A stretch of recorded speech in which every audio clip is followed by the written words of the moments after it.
What's up, my fellow designers? Today, I wanted to make a video that was actually requested by somebody in our Instagraphics Pro Network about monitors. You probably clicked on this video because you wanted to know more about what kind of monitor you should buy as a graphic designer, and that's what this video is about. Before I jump into these monitors, there are 5 things, yes, 5 things that you need to know when doing your research on a monitor that's best for you. Maybe one of these monitors isn't the best fit for you because of budget or something else, but I want to at least give you the options and know what to look for. The first thing that I want you to consider is the panel. The panel is really important. This is going to give you the biggest color accuracy feature of the entire monitor itself. There are 3 different types of panels that you can get. The first one is the most common, but also the most expensive. When you start treading into this area, the monitors are going to start to climb up to the $400, $500, $1,000 range and even higher than that. I was doing research and actually found one monitor that was like $4 grand for one monitor. Can you believe that? So IPS is going to be your way to go. If you see the VESA or VESA certified on there, that is a very high quality monitor. I would always recommend one of those VESA certifieds first. They're the UHD monitors. But I want to make sure that you understand that the IPS, the VA, and the TN, these are keys to your monitors. You can get away with a VA, but try to stay away from the TN if you're a graphic designer or working in the graphics field. The second consideration is the resolution of the monitor. It's really common now to see 1080p monitors are pretty much everywhere. That's kind of the standard, but you're also going to see the rise of the 4K, 5K, and even 8K monitors. Getting a high resolution monitor is going to give you a higher quality image. Obviously, when you start going into the 4K, 5K, the Retina displays like I have on my MacBook, 1440 is also another option for you if you can't go into the 4K region and you're trying to find a monitor, a good quality monitor on a budget, look out for the 1440 resolution as well. The third one is the refresh rate, and there's a lot of designers and people in general that don't know much about this, and so I want to cover this very quickly. The refresh rate basically means if you're doing video and you're shooting the video at 120 frames per second, but you have the 60 hertz refresh rate monitor, you're not going to be able to watch that video at 120. You're going to have to watch it at 60. So it's going to really limit you. But if you're not doing video and you're not doing high-end video like that, which most people aren't, then you don't really need to worry about this too much, but this is just a small consideration that I wanted you to think about. The fourth factor and thing to look at is the curve. These curved monitors have become really popular lately, and I'm even looking at them for some of my office computers, but I really want you to consider looking at a curved monitor. I've heard really good things, and how you can judge that is based on the radius as well as the millimeters. So you'll see a 1500 versus a 1900 versus an 1800. The smaller the number, the more the curve. So make sure you get a good monitor, whether you get a flat one or a curved one. Having a curved monitor can be pretty cool, but what I like personally is being able to have the split screens, and that's something that I'm going to talk about here later on in the video. The fifth factor is the size. Depending on the desk or where you're going to be using the monitor or how you're going to be using it or how many monitors you have, you may want to go with a little bit smaller of a size versus a bigger size.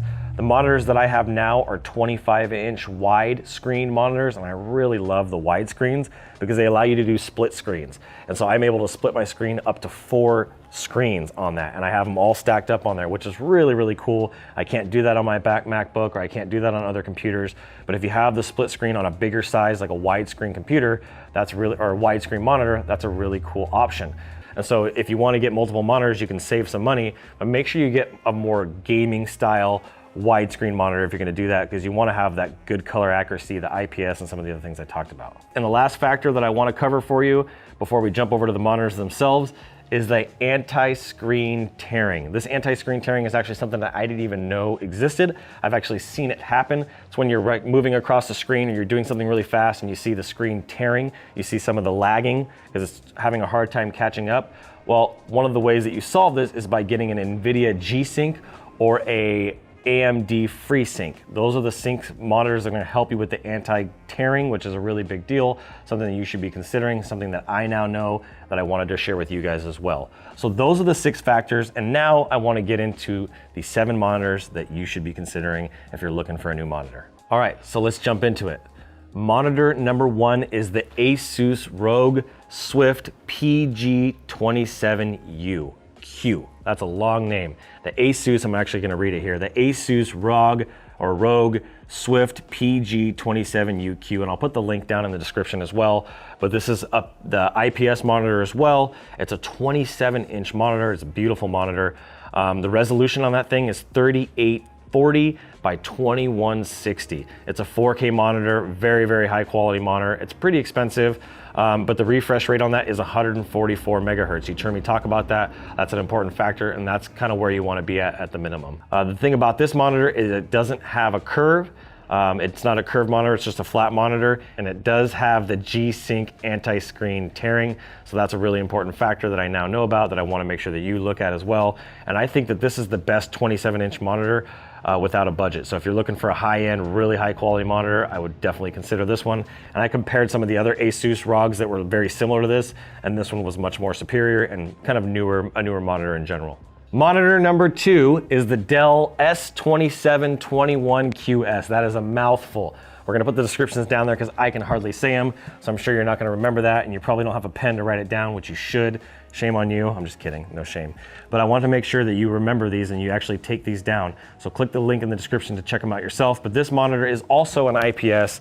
The resolution on this is also 3840 by 2160, and it's a 4K monitor. The refresh rate is 60 hertz on this, so this is a really good monitor, to be honest. Anything above this is probably overkill, especially on a 4K. And if you're doing graphic design, there's no curve on this one either. And it does have the anti-screen tearing with the FreeSync. So FreeSync's really great, so is the G-Sync. So these are a really good option.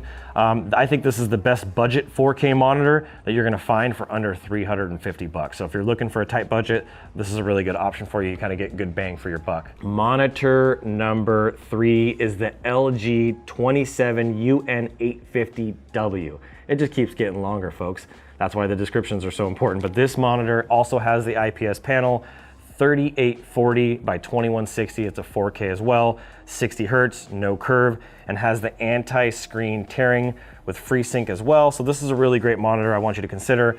And this one I picked because it is the best budget monitor under 450 bucks, but it's not as good as number 2. It's just something to think about, but it's another good option for you that I wanted to include here as well. All right, we're blowing through these pretty fast. We're gonna jump over to number 4. And number 4, I actually changed from what I was originally planning, and that's the Asus Predator X34. This is an expensive monitor, but it is a beast. I wanted to have an ultra widescreen monitor, and that's what this baby is. It is a monster. It does have the IPS as well, 3440 by 1440. So this is a really great resolution, and it does have a curve. It's got the 1900R curve, so it's got a pretty good curve to it. So this one does have the G-Sync. I looked at this one, and if I was gonna buy a monitor, it has the curve to it, it has the really high quality resolution, it's got the good refresh rate, it's got everything I need, and it's under that $1,000 price point from what I've seen online. There's a few places where you can find it, but this is a really good quality monitor, and it's got that 34-inch ultra wide, and I love being able to split my screens. I think this is a big deal for you, something to consider. So get a good look at the Acer Predator X34, and if you're looking for a big widescreen monitor, this is a good way to go. So monitor number 5 is the Gigabyte G27QC. This is another really great monitor, and this isn't IPS, so this is a little bit downgrade of the IPS to a VA, but it's almost as good as the IPS, and it has the 2560 by 1440. So it's more than the 1080 by 1920, the typical standard size resolution, but this has a good resolution in it, 2560 by 1440. And it also has a refresh rate that's really high of 165 hertz, and it has the curve as well, a really steep curve of 1500R. As I mentioned, the lower the curve, the lower the number, the higher the curve, and this is a really good monitor. And this monitor is the best curve monitor you're gonna find with that 1440 resolution, and you're gonna find that for under 300 bucks. So that's a really good deal for a good quality monitor, something you should consider as well. Monitor number 6 is the AOC 24G2. We're stepping down in resolution, and we're also gonna step down in cost. This is gonna be a good budget monitor for you, but this is a 1920 by 1080, which is great, high resolution HD monitor, but it has the 144 hertz refresh rate on it, which is great. It doesn't have a curve, so this is just a flat monitor, and it's under 200 bucks. So this is a really good option for you if you're really on a tight budget. Consider the AOC 24G2. Monitor number 7, and this is the last monitor, and it's another AOC. And this is the AOC C24G1. This is a 24-inch monitor. These last two were 24s, and I think all the rest of them, other than the Predator, were 27s. But this one is a VA panel, so we're not going into the NAs or the TAs. I mean, we're sticking with the VAs and the IPSs. But this is also 1920 by 1080, has that 144 hertz resolution, and this one is curved. It's got the 1500 curve, which is great, and it has the FreeSync anti-screen tearing as well. And this monitor is the best curved monitor that you're gonna get with the 1080p resolution, and it's under 200 bucks. So whether you're going for the high-end $1,000 monitor, and you can go into those $4,000 or $5,000, $3,000 monitors if you want, but if you want to keep it on a budget, that's what I was trying to find, is something that were really relatable and realistic for you. And these monitors, these 7 monitors here, are going to be a really, really good deal. So those are the 7 monitors. Like I mentioned, we're going to put the descriptions for each of those in the description of the video. We'll link them so you can actually check them out on Amazon. Most of these are Amazon links. And I hope this helped you guys out. I wanted to make this video because Mercy asked.